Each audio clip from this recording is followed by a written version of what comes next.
decimos dónde estamos porque ya nos podemos haber mareado un poco. Seguimos en las jornadas integrativas de anatomía y biomecánica. Ahora vamos a analizar la articulación del codo, ¿sí? Muchos de los conceptos, la anatomía y la biomecánica están íntimamente integradas. Si no sabemos la estructura, no podemos saber la función. Y si analizamos la morfología de la estructura, la función la podemos deducir. Entonces, yo siempre digo, sabiendo anatomía, chicos, la biomecánica es sencilla, pero tenemos que manejarla muy bien. La estructura y la función están íntimamente unidas y relacionadas. La estructura ósea, las características estructurales de la articulación del codo, ¿sí? Los repares óseos de la articulación del codo que mencionó acá la licenciada, las características estructurales de la articulación radiocubitales, el análisis osteo, artro y miocinético. Así se van con esas tres palabras para el próximo año, ¿sí? La osteocinemática es el movimiento de los huesos en el espacio, la artro es lo que pasa dentro de las superficies articulares, y la miocinética es qué músculos están generando el movimiento que estamos observando. Ahora, la cadena cinemática del miembro superior, la articulación del codo. ¿Qué función tenía la articulación específica del codo? Aproximar, alejar y invertir la posición de la mano, la radiocubital superior, media e inferior. La superior está dentro del codo, ¿sí? Entonces vamos a asociar con estos movimientos. Fíjense, la estructura es lo que mencionó anteriormente, ¿sí? La epífisis inferior del húmero, la epífisis superior del cúbito y el radio.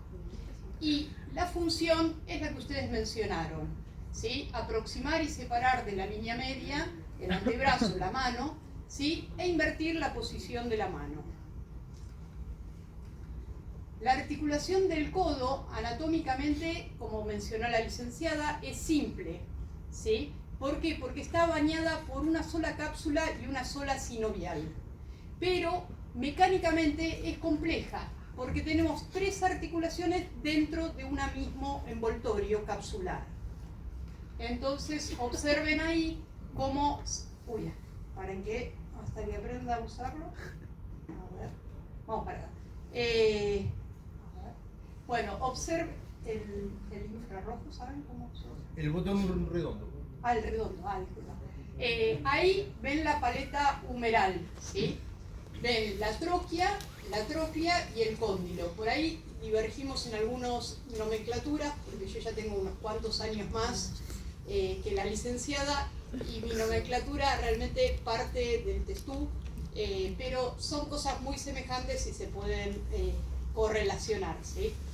Entonces, ahí vemos la paleta humeral con la tróclea humeral y el cóndilo humeral. El cóndilo se va a articular con la cabeza del radio y la tróclea con la cavidad sigmoidea mayor del cúbito. Ahí tenemos las tres articulaciones, la húmero radial, la húmero cubital y la radiocubital superior, que están englobadas en una misma cápsula. Observemos acá en un plano posterior. Se inserta la cápsula siguiendo toda la superficie articular y englobando acá la cavidad supratroclear y supracondilia y la cavidad olecraniana donde se va a alojar el olecrano. Entonces ahí vemos las tres articulaciones. Anatómicamente a nosotros nos decían la anatomía menciona el nombre articular mencionando los huesos y siempre mencionamos el hueso arriba y luego el de abajo. Entonces es húmero cubital y húmero radial y radiocubital superior.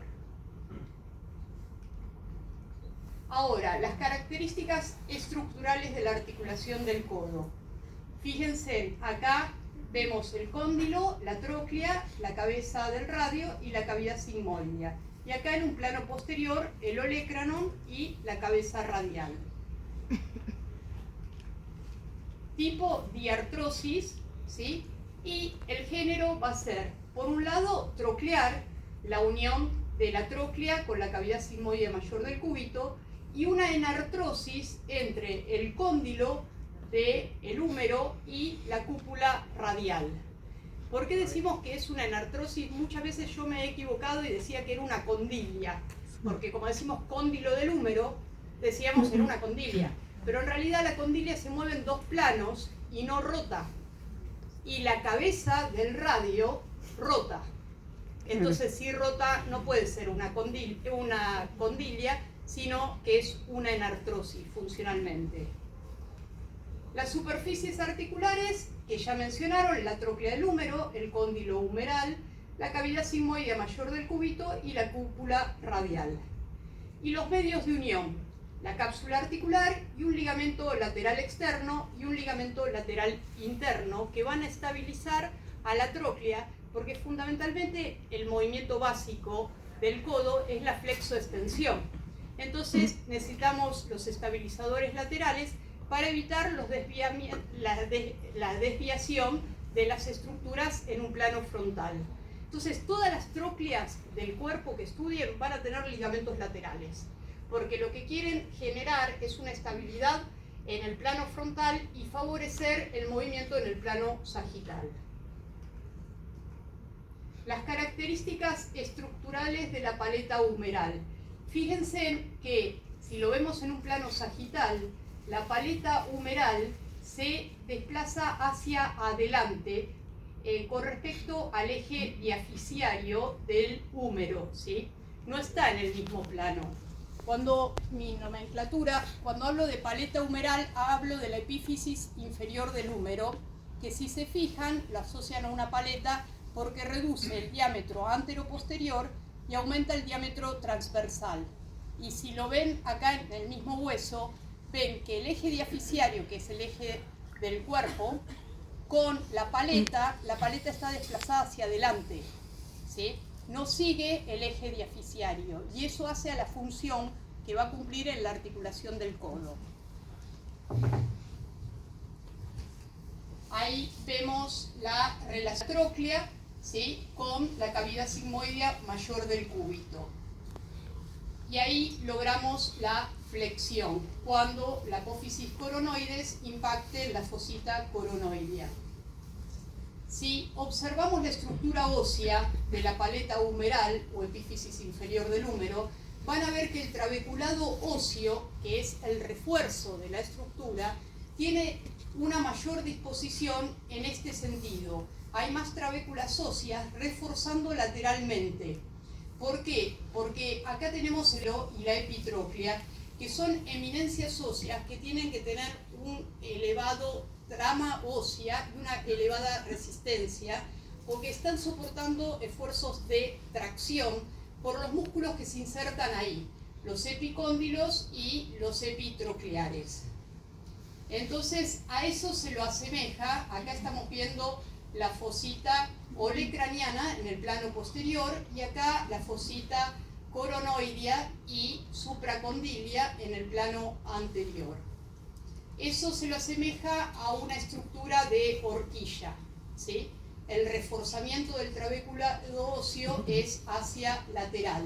Las cavidades son muy delgadas desde el punto de vista de la estructura ósea y en algunos traumatismos el olecranon perforar la cavidad y generar una comunicación entre la fosa coronoidea y la fosa olecraniana. Ahí vemos la otra horquilla y fíjense en la estructura de los ligamentos laterales para mantener esa unión. Ahora, cuando consideramos las características de la paleta humeral, Capanghi plantea que si el eje diafisiario, que es el eje se continuaría con la tróclea y el eje diafisiario del cúbito se continuaría con la cavidad sigmoidea, cuando realizamos un movimiento llegaríamos a los 90 grados y no a el rango normal de movilidad, que es de 140 y en forma pasiva de 100. Harían contacto las superficies articulares de la coronoides en la fosita coronoidea. Para evitar esto, ¿sí?, y lograr un mayor rango de movimiento, es que tenemos la inclinación de la paleta humeral hacia adelante, 45 grados, y de la cavidad sigmoidea mayor del cúbito, también 45 grados hacia adelante. Estas adaptaciones producen el rango de movimiento normal. Esto lo podemos ver alterado, por supuesto, en una fractura, ¿sí? En una fractura de la epífisis superior del cúbito o del radio que quede desalineada, vamos a encontrar con que va a haber un rango limitado en la flexión. La función de esto es la siguiente: lograr que cuando nosotros flexionamos, esto es una maqueta, tanto el húmero como el radio y el cúbito queden paralelos, pero al quedar inclinados hacia adelante logran alojar las masas musculares. Si no, contactarían las estructuras óseas y no podríamos alojar las masas musculares del antebrazo y de la cara anterior del brazo.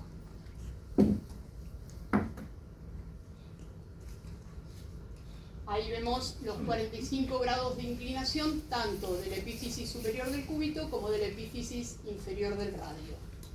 Las características estructurales de la tróclea, como toda tróclea tenemos dos caras laterales, ¿sí?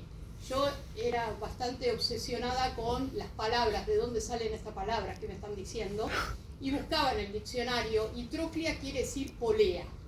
Y como aparte de ser kinesióloga, siempre digo soy maestro mayor de obras, en la obra se usa mucho la polea, y tiene dos caras laterales y una garganta para sostener la soga. Asócienlo con eso. Una tróclea siempre tiene dos caras laterales y una garganta. Y luego, por supuesto, dos caras laterales y una cresta para articularse con esa garganta. Ahí tenemos las dos caras laterales, pero estas dos caras laterales son diferentes. Fíjense, esta es la interna, desciende más que la interna, ¿sí? Que la externa. Esta es la externa porque acá está el cóndilo. El cóndilo corresponde al radio, esta es la parte externa, esta es la parte interna. Si ven, Kaplan-G lo asocia a un disco y a una esfera, el cóndilo. Si observan las superficies articulares, la cavidad sigmoidea del cúbito y la cúpula radial. En este caso se considera que se estarían deslizando ambas superficies como si serían las rugosidades de una chapa, porque son cóncavas las dos. Y fíjense en que si todos ustedes, ¿sí? Ahora no van a golpear al de al lado, tienen que estirar el codo hacia abajo, así que no le peguen a nadie. Cuando estiran el brazo, se van a fijar que el antebrazo, ¿sí? Poniéndolo en supinación, se desvía hacia lateral. Sí, sí. A eso le decimos cúbito valgo o codo en valgo. Todo lo que va a lateral es valgo, todo lo que va hacia adentro es varo. De eso me acuerdo del Hoppenfield, un libro viejo que he estudiado. Decía, lateral es con L, valgo es con L. Entonces todo lo que va hacia lateral es valgo. Para acordarse varo, valgo, uno llega a un momento que no sabe para cuál es cuál. Cuando se desvía hacia lateral es valgo. Cuando se desvía hacia la línea media es varo. Entonces ahí tenemos el cúbito valgo. ¿Y esto por qué se produce? Porque nosotros cuando extendemos el codo, fíjense, la cavidad sigmoidea del cúbito, ¿con qué parte de la tróclea contacta? ¿Con la parte anterior o con la parte posterior? Con la parte posterior. Y la parte posterior, la garganta, tiene esa dirección oblicua. Entonces, al contactar con la parte posterior, se desvía el antebrazo hacia lateral.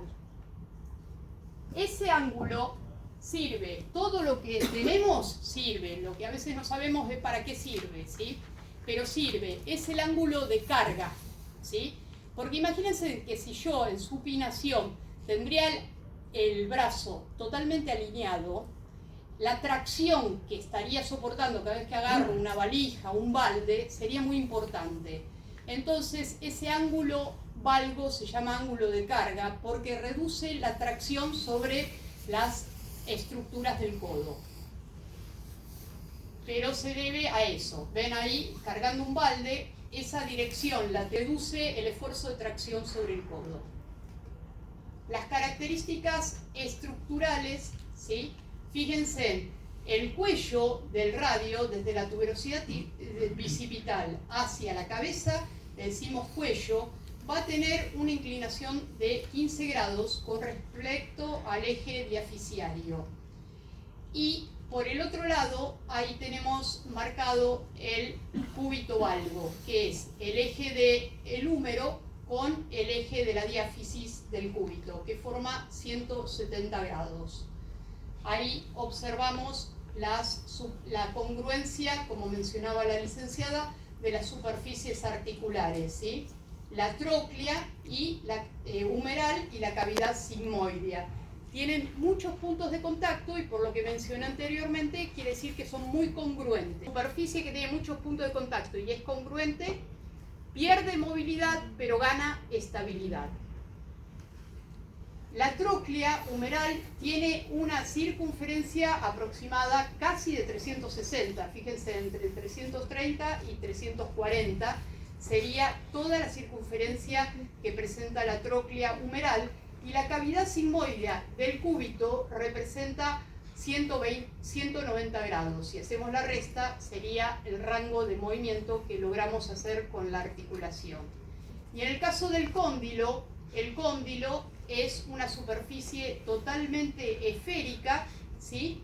Que, fíjense ahí, que tiene 180 grados en toda su circunferencia, el cóndilo del húmero, para articularse con la cúpula del radio, que solamente tiene un radio de curvatura de 40. 180 menos 40 nos da 140 grados de flexión. Ahora, los ligamentos del codo, como mencionamos anteriormente, tenemos ligamentos laterales para estabilizamientos y permitir la flexoextensión. Si estos ligamentos laterales se lesionan, vamos ahí a tener una luxación de la articulación. Las superficies articulares van a perder contacto.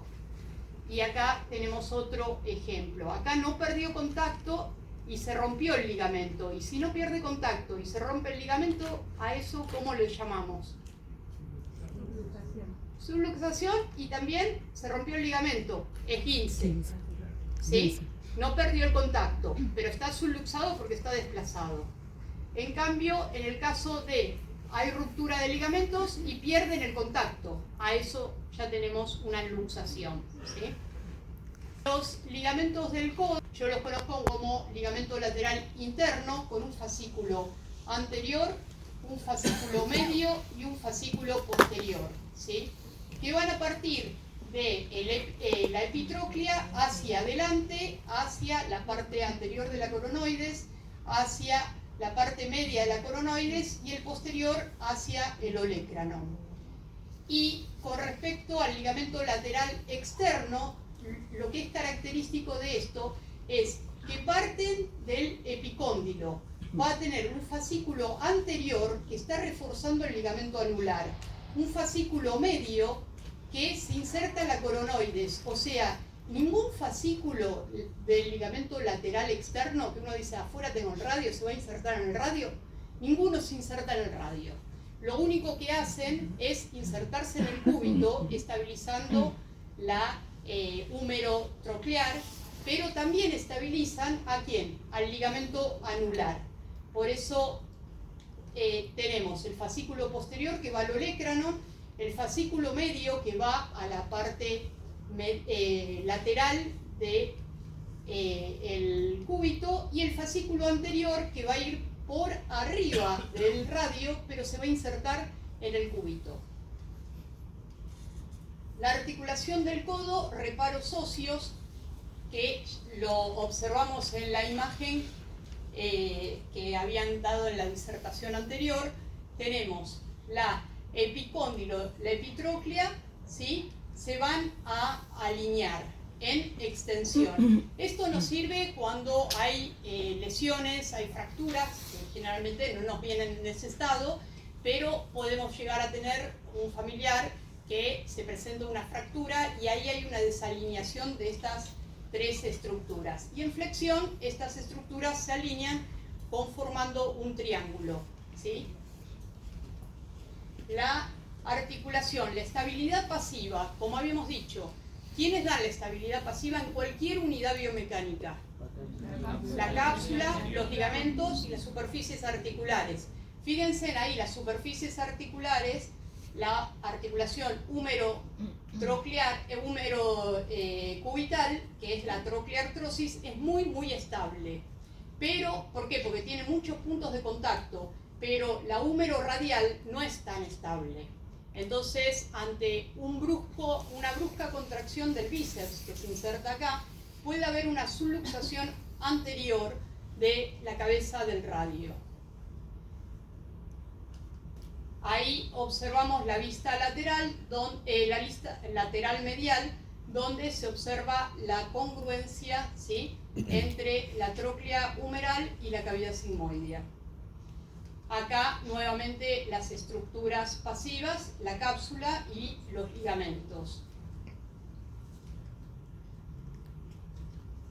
Ahora observemos cómo actúan los factores de coaptación. Coaptación es cuando tenemos que unir las superficies articulares. Bueno, van a ser los que estabilizan y unen las superficies, el componente óseo, el componente articular, la cápsula y los ligamentos, con toda su estructura ligamentaria, y los músculos. Los músculos son los estabilizadores activos, que se van a reclutar cuando la estabilidad es requerida, por ejemplo, ante un esfuerzo. Las solicitudes que someten al miembro superior es la tracción. Fíjense, en el miembro inferior o cadena cinemática inferior está soportando la compresión, pero el miembro superior soporta la tracción y debe estar adaptado a eso. La cinemática, ¿sí? Cuando observamos los gestos de la vida diaria, ¿sí?, cuando estamos comiendo, ¿sí?, o en algún